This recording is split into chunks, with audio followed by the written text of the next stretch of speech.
Dalam ilmu politik, kebijakan publik tidak pernah benar-benar diambil secara netral. Ia selalu lahir dari kepentingan, konflik, dan kekuasaan.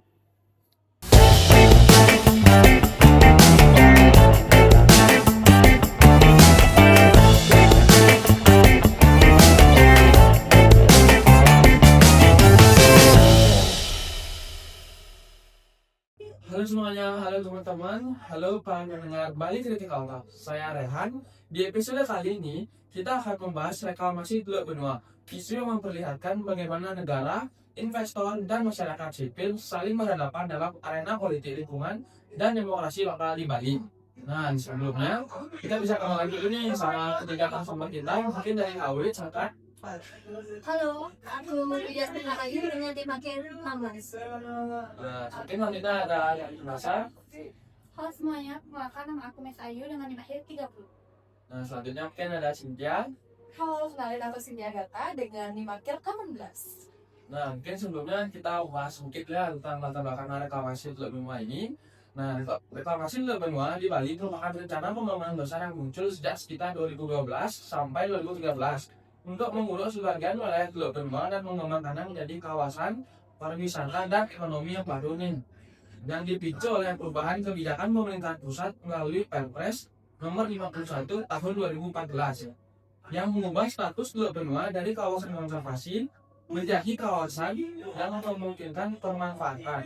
Rencana ini memicu penolakan luas dari masyarakat Bali, desa adat, akademisi, dan organisasi sipil karena dinilai mengancam ekosistem mangrove, keseimbangan lingkungan pesisir, serta nilai sosial budaya dan kesakralan wilayah Teluk Benua itu sendiri. Peristiwa ini kemudian berkembang menjadi isu publik dan politik yang mencerminkan tarik-menarik antara kepentingan investasi dan pembangunan ekonomi dengan perlindungan lingkungan, hak masyarakat adat, serta pengambilan keputusan etis dan partisipasi. Nah, mungkin dari Kak Uwin dulu ya. Menurut Kak Uwin, kalau dilihat dari perspektif ilmu politik, bagaimana kita membaca kebijakan reklamasi Teluk Benua itu sendiri? Oke, jadi di sini kita berbicara tentang perspektif ilmu politik dan kebijakan dari reklamasi Teluk Benua itu sendiri.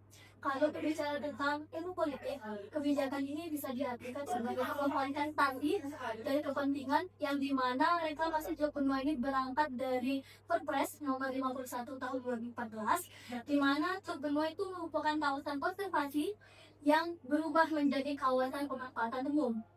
Jadi perubahan ini mencerminkan pendekatan state-centered, di mana pemerintah itu menggunakan sistem hukum yang walaupun bertentangan dengan masyarakat. Nah, di sini tuh pemerintah open untuk investasi walaupun sudah ditolak oleh masyarakat itu sendiri. Nah, jadi gitu ya kan untuk perspektif kebijakan dari ilmu politik itu sendiri. Sudah mendengar yang pernah dari Kak Uyut itu sendiri yang membahas tentang sudut pandang ilmu politik, yaitu terkait pengambilan kebijakan dan pengambilan keputusan. Nah, mungkin sekarang kita bisa lanjut untuk membahas dari sudut pandang gerakan sosial dan perlawanan masyarakat sipil. Mungkin menurut Kak Cynthia, penolakan reklamasi ini berlangsung lama dan masif kan? Bagaimana sih melihatnya dari teori ilmu politik? Jadi sebagai pengamat politik lokal yang sudah melihat kasus ini berlangsung secara lama dan juga masif, dapat saya sampaikan bahwa reaksi atau aksi yang dilakukan oleh masyarakat ini bukanlah hal yang spontan, tetapi sudah terorganisir dan sudah berpamitan secara lama.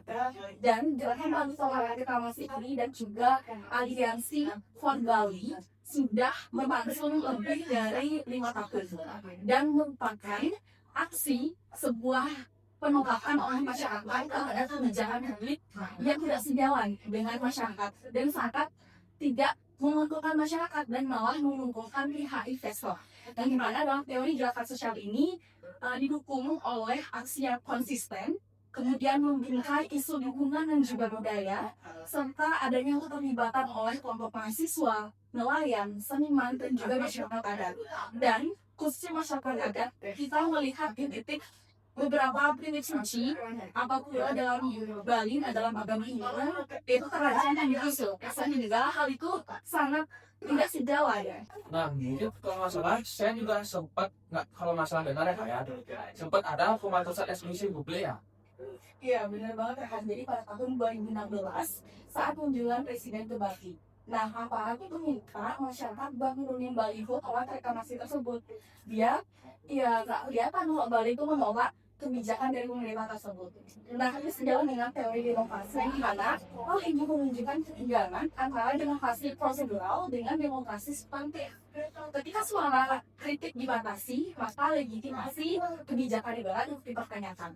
Nah, ketika kritik dibatasi, kepercayaan terhadap pemerintah ya pasti menurun kan. Dan hal ini bahkan menyentuh isu hak asasi manusia dan juga kebebasan berekspresi. Jadi itu sih yang dapat saya jelasin ke Rehan. Nah, tadi kan ada guys pendapat dari Sinda sendiri terkait sudut pandang gerakan sekalian perlawanan sipil. Mungkin saya kita bisa lanjut untuk membahas dari sudut pandang lingkungan dan masyarakatnya itu sendiri. Menurut Maisa, dari sudut pandang lingkungan dan masyarakat, apa sih sebenarnya paling dikhawatirkan?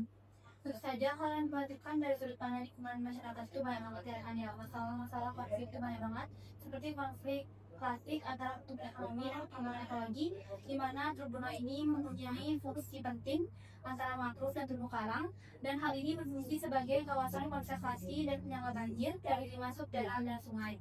Nah, pada tahun 2021, Kementerian Pendidikan, Sains dan Teknologi meneliti dan menunjukkan bahwa kegiatan reklamasi ini dapat merusak lingkungan serta meningkatkan risiko abrasi dan tsunami. Masalahnya, hal risiko ini lebih ditekankan kepada masyarakat dan keuntungannya itu lebih ke investor. Jadi itu sih yang harus dilakukan dari sudut pandang lingkungan masyarakat. Berarti secara nggak langsung untuk masalah lingkungan ini benar-benar banyak banget ya kerugian untuk masyarakat, sedangkan investor tuh hanya menikmati dari keuntungannya itu sendiri. Jadi secara nggak langsung juga lingkungan ini menjadi masalah utama dan alasan masyarakat lokal menolak reklame itu sendiri ya. Oke, tadi setelah mendengar pendapat dari Maisa yang membahas terkait sudut pandang dari lingkungan dan masyarakat, mungkin kita bisa lanjut ya untuk ngebahas balik lagi ke politik. Mungkin untuk Kak Win ya, menurut Kak Win nih, apa aja sih pelajaran politik yang paling penting dari kasus ini? Oke, jadi pelajaran paling penting dari kasus ini terutama nih dari politik, kasus Teluk Benua atau reklamasi Teluk Benua ini menunjukkan bahwa kekuasaan di negara kita tidak selalu identik dengan legitimasi. Walaupun negara memiliki otoritas hukum, tapi tanpa persetujuan sosial, kebijakan akan terus menghadapi resistensi. Dalam ilmu politik juga ini disebut dengan krisis legitimasi, yang dimana negara itu secara sah di mata hukum, tetapi itu masih dipertanyakan secara moral dan demokratisnya. Oke, jadi kan banyak ada penolakan ya yang dilakukan oleh masyarakat terkait tentang reklamasi Teluk Benua. Mereka tuh nggak salah, terus tidak bisa dikatakan sepenuhnya salah, karena itu hak mereka untuk melakukan penolakan atas apa yang pemerintah lakukan kepada lingkungan mereka. Itu sih pelajaran politik yang paling penting dari kasus reklamasi Teluk Benua. Oke, berarti secara nggak langsung tanpa persetujuan sosial dan partisipasi masyarakat, kebijakan justru berpotensi mengalami krisis legitimasi ya. Benar banget. Mungkin secara moral juga dan demokratis, kasus ini perlu diimbangi dengan keadilan, transparansi, dan keterlibatan publik agar kebijakan terus-menerus tidak menghadapi resistensi. Benar. Oke, bagus banget. Mungkin belakang dari Kak Wiwit. Mungkin kita bisa lanjut lagi ya untuk ke, nah ini tentang politik lokal dan pusat daerah. Menurut Cynthia nih, bagaimana sih dampaknya terhadap politik lokal Bali? Oke, jadi jika dilihat dari kacamata politik lokal Bali, nah isu reklamasi Teluk Benua ini menjadi isu sentral dalam Pilgub Bali pada tahun 2018, yang dimana penolakan reklamasi ini dimanfaatkan sebagai agenda politik karena selaras dengan aspirasi publik. Kemudian, jika kita kaitkan kembali dengan teori hubungan pusat daerah, peraturan daerah ini memiliki keterbatasan karena kunci dari kebijakan itu ada di tangan pemerintah pusat. Jadi dapat kita simpulkan hal ini menciptakan paradoks politik, yaitu janji politik yang pro rakyat, tapi ruang geraknya dibatasi, yaitu ruang geraknya sangat sempit untuk rakyat. Dan dapat kita lihat juga di sisi lain, isu reklamasi ini juga mengubah perilaku masyarakat Bali, yaitu dari pola pikir, di mana masyarakat Bali ini lebih kritis dalam memilih pemimpinnya. Tidak hanya melihat program ekonomi, tapi juga melihat tentang program dari lingkungan dan juga budaya lokal yang dibawakan oleh calon pemimpinnya. Nah, hal ini tercermin dalam Pilgub Bali pada tahun 2018, yaitu pasangan terpilih meraih sekitar 57,7% suara lebih dari 2 juta pemilih. Dengan isu lingkungan menjadi salah satu isu penting dalam kampanye yang dibawakannya. Jadi hal itu sangat berdampak bagi khususnya oleh masyarakat Bali. Soalnya nih pendapat dari Cynthia tadi, yang dimana kita membahas tentang politik lokal dan pusat daerah itu sendiri. Ternyata politik lokal dan pusat daerah itu benar-benar mewakili masyarakat lokal itu sendiri, yang dimana dalam hal yang pusat daerah itu ataupun lainnya. Jadi mungkin untuk masyarakat lokal jangan sampai salah pilih bahwa memimpin kalian di masa yang akan datang. Nah, mungkin sekarang sebagai pembahasan terakhir kita bisa membahas terkait perjuangan masyarakat lokal itu sendiri. Nah, menurut Maisa nih, bagaimana sih perjuangan masyarakat lokal sejauh ini? Sejauh ini perjuangan terhadap kakak itu terindikasi dari ada terhadap bukti yang masuk yang membuat kepribadian untuk hal ini yang membuat bagian lokasi RITB Kereta Bali Internasional itu tidak cukup panjang yang membuat kegiatan reklamasi itu tidak dilakukan pada tanggal 25 Agustus 2018. Hal ini hal ini membuat perjuangan masyarakat itu belum selesai karena Perpres nomor 51 tahun 2014 itu masih berlaku, yang artinya masyarakat tetap harus waspada. Hal ini membuktikan bahwa gerakan masyarakat bisa mengalami kebijakan tentang daerah meskipun belum sepenuhnya mengubah struktur kekuasaan. Itu saya perjuangan yang dilakukan oleh masyarakat.